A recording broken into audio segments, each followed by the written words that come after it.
300 videos, eh? 300 videos.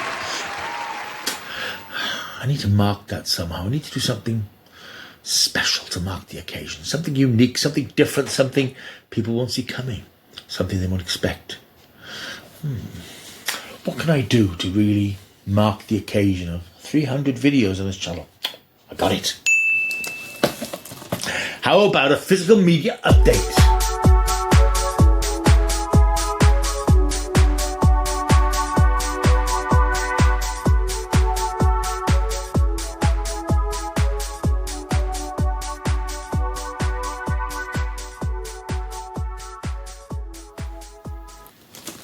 Hello, welcome back to my world of stuff. Yes, amazingly, I've somehow got to 300 videos on this channel.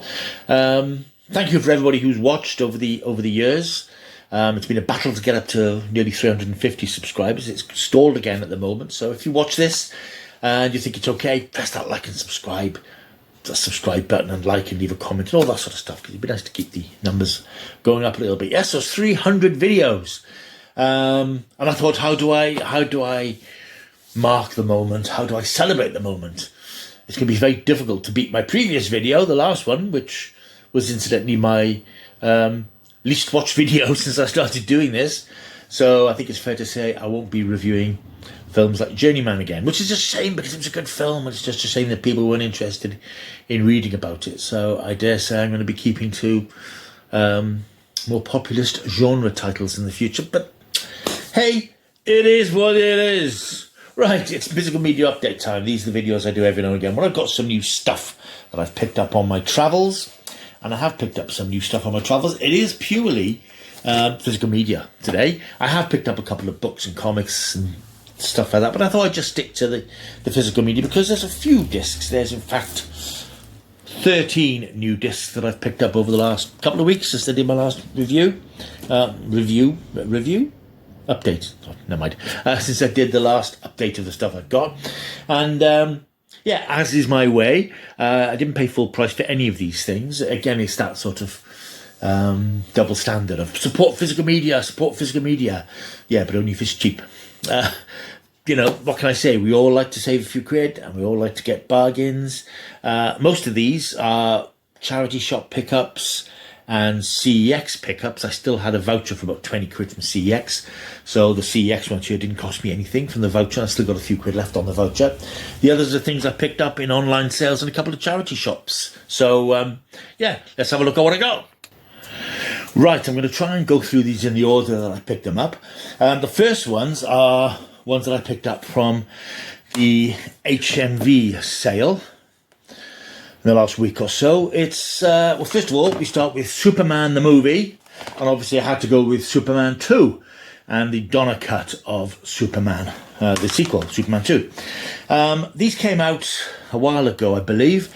They've more recently come out on a big chunky sort of 4K box set. They are the 4K editions, by the way. I didn't want the box set because I've got Superman 3 that's not great and Superman 4 which is worse. So really, if you want Superman films, these are the ones that you want to get. I picked these up, as I say, I think they were $14.99 on HMV. Annoyingly, this one's now £12.25 on Amazon. But hey, this is what happens when you buy things online. You risk sort of bargains, missing out on things because you pull the trigger at a certain price. Yeah, so these are the two classic Superman films. This is the film that really is the forerunner to the superhero tsunami that we're living through these days. This is the film that sort of started it off in 1978. It was a bit of a time after that before the genre picked up a bit. In 89 then with Batman, and of course then into the 21st century with Marvel and DC's rather feeble efforts. But this is the film that really reminded people about superheroes, and this is directed by Richard Donner. Of course it stars Christopher Reeve as Superman, Margot Kidder as Lois Lane, and Gene Hackman as the slightly comedic version of Lex Luthor. I watched this again last week. There will be a retro review coming up soon. A couple of points to make about it. One, this is still a great film. This is still a sort of a magical film. There's certain magic about it because it is bringing this character to the screen for the first time since the old TV series in the 50s. And it still looks really good. The effects still stand up quite well. There's some sort of obvious sort of green screen issues. But I was impressed by the Superman flying scenes. Now, I don't know if they were touched up for this release, but they look good. I was expecting lots of fringing and sort of green lines around the figures, but the flying scenes look very good. They still look very good. What's interesting about the film, and I'll talk more about this when I do my full review, is the pacing, how odd it is that the story itself doesn't really start about an hour in. The idea of Superman and his enemy Lex Luthor. The first hour is really about Superman establishing himself on Earth, meeting Lois Lane, Superman becoming this public figure. It's quite an interesting sort of pace to it. In terms of the picture, considering it's a 4K disc, I have to say I was slightly disappointed by it. It's quite grainy. It's not as sharp as I expected.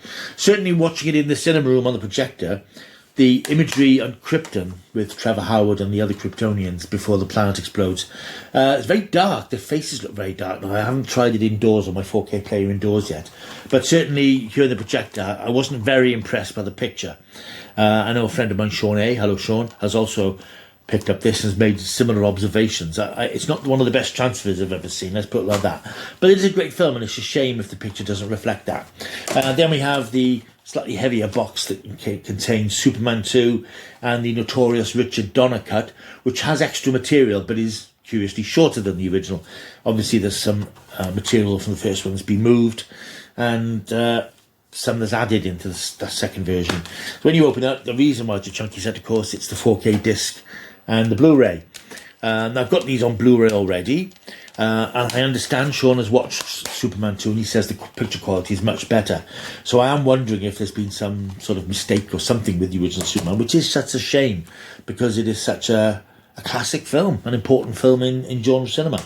So anyway, I picked those up. Superman on 4K, Superman 2 on 4K.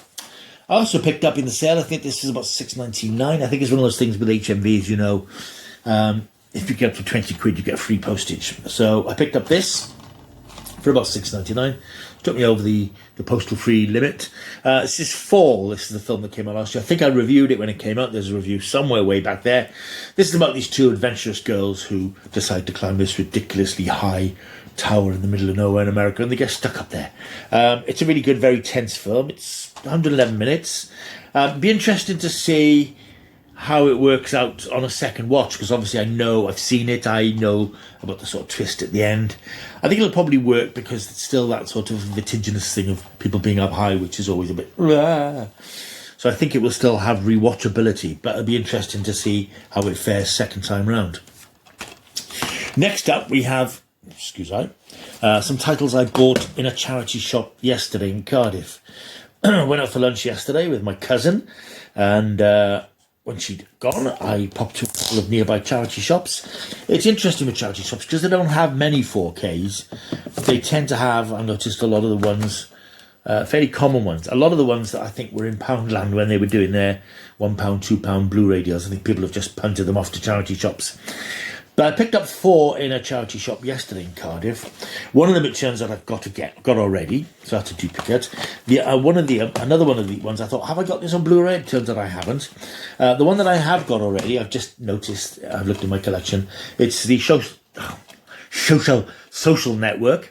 The Mark Zuckerberg story, David Fincher's film starring Jesse Eisenberg and Andrew Garfield, the sort of the origins of Facebook. I'm due a rewatch of this. Well, I say I'm due. I want to rewatch it. Haven't seen it since it came out on DVD, so it will be interesting to watch it again. I know it's a very good film. I did enjoy it. The other one I thought I had, but I don't have, is Catherine Bigelow's The Hurt Locker, starring Jeremy Renner, which is. Yeah, well, I know this was an Oscar winner. I'm not massive onto war films and that sort of thing, but this I know is a very well regarded film as well. I've not got around to watching, and I'm quite pleased to see having picked it up yesterday for 99p, incidentally, that I haven't already got it. All these charity shop discs, by the way, were 99p, so I was quite pleased to pick that one up. Here's one that I might have on DVD, I'm not sure. I knew I didn't have it on Blu-ray, I have now. As a Tom Cruise fan, I never picked up Valkyrie, which co-stars Tom Cruise, Kenneth Branagh, Bill Nighy, Tom Wilkinson. Really good cast. Terence Stamp, based on an incredible true story by Brian Singer. daring operation to eliminate one of the most evil tyrants the world has ever known. I know it's not going to be a Mission Impossible type film, clearly, but I do like a bit of Tom Cruise. This is one I've not seen, so I will at some point catch up with that. I picked up this one because it sounded quite amusing. I haven't got the first one. I don't think it's going to matter particularly. I'm not a big fan of this style of American film comedy and some of these performers, but it sounds like it could be interesting. And it does have a good cast. It's Bad Neighbours 2, starring Seth Rogen, Zac Efron, Rose Byrne, and Chloe Grace Moretz. I think it continues the story of Rose Byrne and Seth Rogen's characters and their slightly rowdy new neighbours who move in next door. I say I haven't seen the first one, but I don't imagine it's absolutely necessary to have seen the first one to have a few laughs from the second one. So I'm hoping this is going to be quite good. I can't say it's one I'm going to watch imminently, but the running time is quite persuasive, I think. Oh, it's, just over an hour and a half. So, it could be one for a rainy afternoon. Thank you. I then popped to a CEX in Cardiff. I don't often get the chance to go to. In fact, I didn't know until fairly recently it was even there. So I managed to get down there. It's in Roath in Cardiff.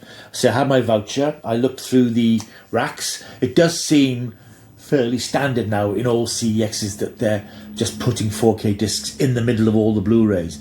And as I think I've said before, that's probably to encourage people to look at everything, not just one particular format. And it's just frustrating because you're going to miss things. And I looked through the shelves. I couldn't really see anything I particularly wanted. And I looked again and I thought, there's a couple of things here that might be worth a look. So I picked up these.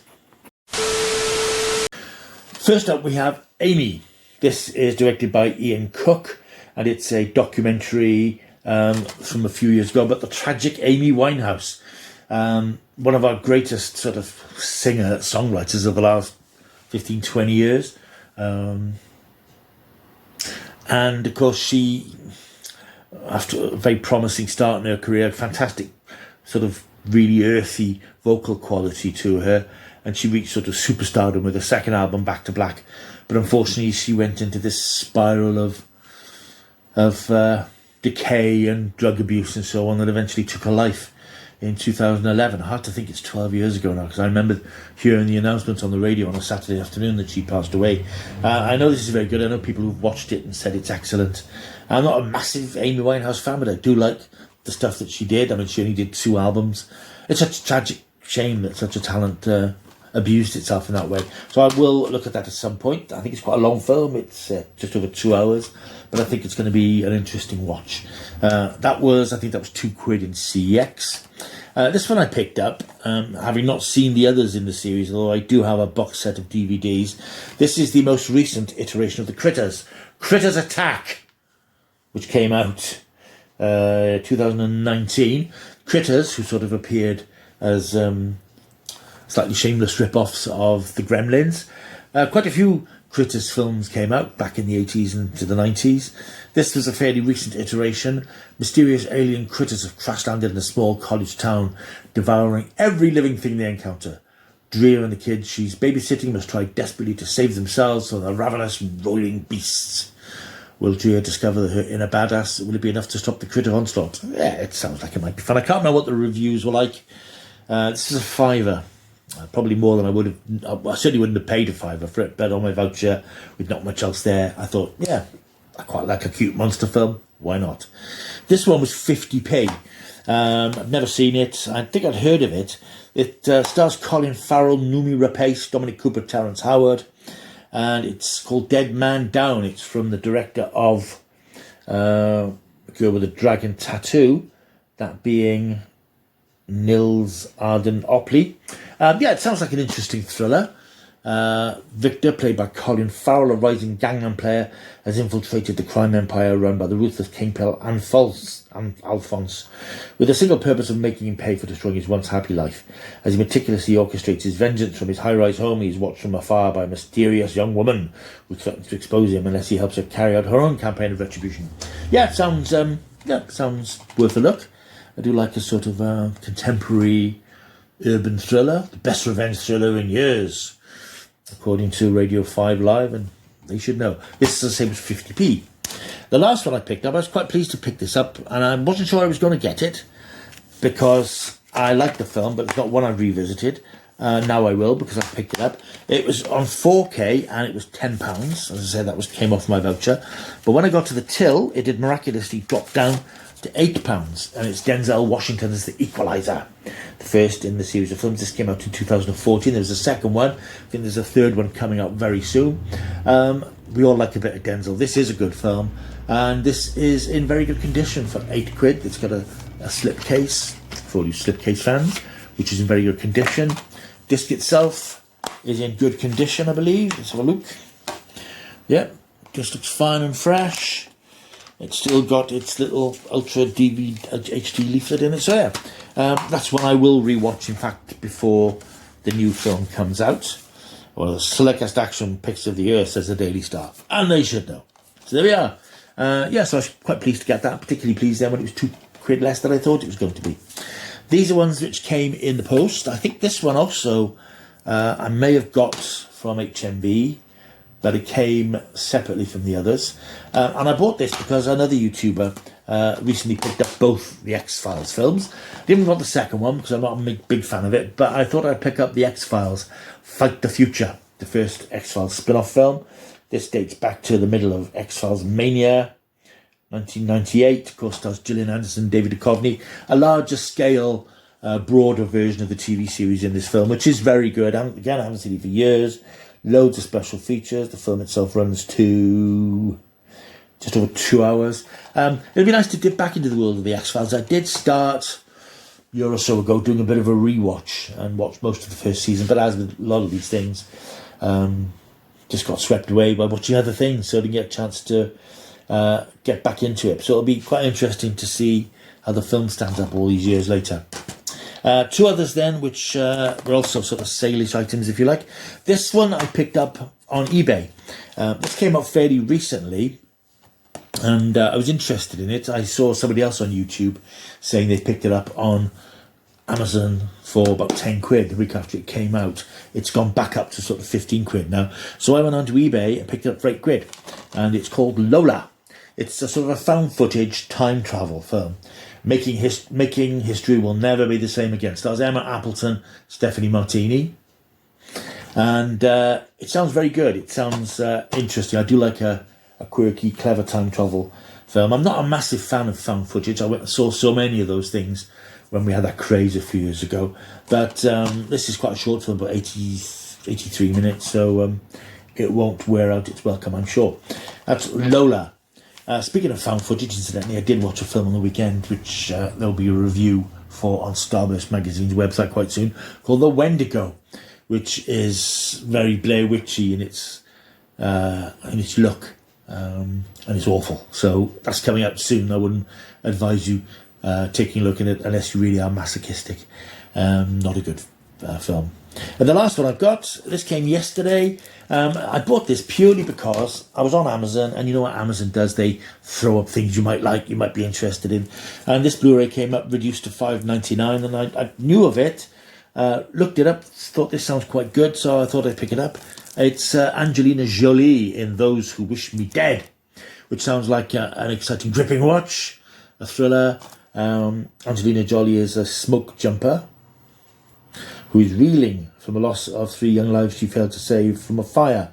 When she comes across a bloodied and traumatised 12-year-old boy, the two set out together to cross miles of thick forest, braving deadly lightning storms that challenge even Hannah's well-known survival skills.